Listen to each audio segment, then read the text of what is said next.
Corpus Offal is the debut full-length album from Corpus Offal. This is a Austin, Texas-based death metal band, and one that is essentially the successor or spiritual successor to Cerebral Rot, a Portland, Oregon-based death metal band that formed some years ago. Now, after two full-length albums with Cerebral Rot, for whatever reason, relocation or whatever it was, the band split and relocated. At least part of the band, half of the band relocated, and that included Ian Schwab of Cur Fragium and Kyle Lindstrom of Fetid and Caustic Wound. I think Caustic Wound has a record out this year as well, and they're returning here to the spirit of what they developed on Excretion of Mortality, the second full length from the old school death metal sounds of Cerebral Rot, and one that focused a little bit more on some of their gore grind influences, a little bit more of their snappier kind of Carcass-esque sounds, and that incantation or Funebrarum-esque gloom that carried through all of their releases. They were especially fine guitarists in every case. It was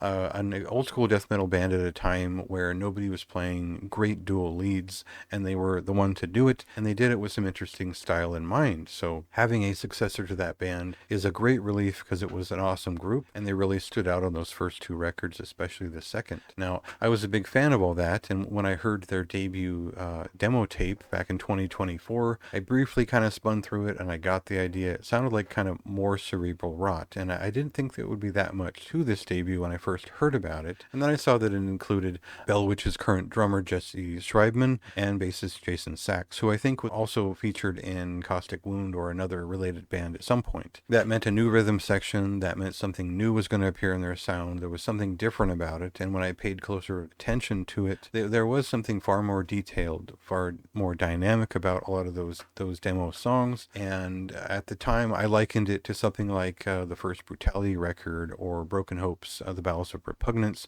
where there's that gory brutality to it. There's a lot of guitar solos flying all over the place. There's a real 90s death metal sound and not that floppy stuff. And so there's something that is exciting about this band as a prospect and a full-length album as they arrive, and it turns out they've done something a little bit different for this one. So we'll cut to a clip and we'll get a sense for how the record sounds, and I'll go from there.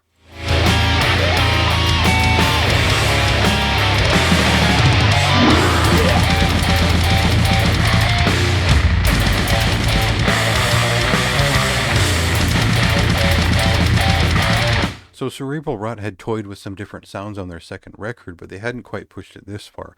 If I'm talking about like Christbait era Blood and Infester, there's something weird going on this record where a lot of those deeper pitch shifted vocals kind of feature. There's much more brutal drumming on here.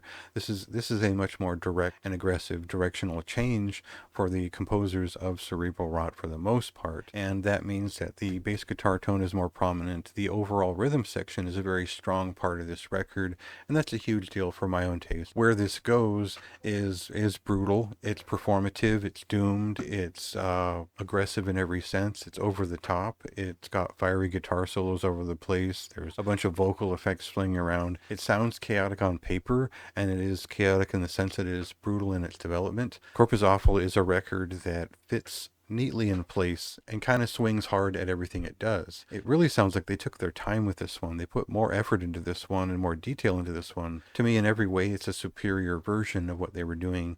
It left behind the sense of being kind of the cute old school kind of thing, the sort of jogging and catchy kind of bop, and turn those grooves into something that's mean, that's fucked up, and that's hideous and deathly. And so there's something about the atmosphere of this record that is deranged and fucked up and just harder than it was before. So it sounds like a hardened version of Cerebral Rot that has moved on to the brutal era of death metal and is much more interesting in the gory, fucked up side of. For me, that was kind of exciting to hear because it just feels like a more serious record, and they're always moving on to that next or this interruptive piece. There's always another riff around the corner. The two guitarists are just amazing on this record. I have nothing but praise for this album. I describe it here as an intelligent killer. It's not an opportunist who went and picked someone off in the woods, but it's a torture who planned out their victim, and they really go for it in terms of making every cut count. And so that's what this record is to me. It's something that is a little bit more serious, a little more considered,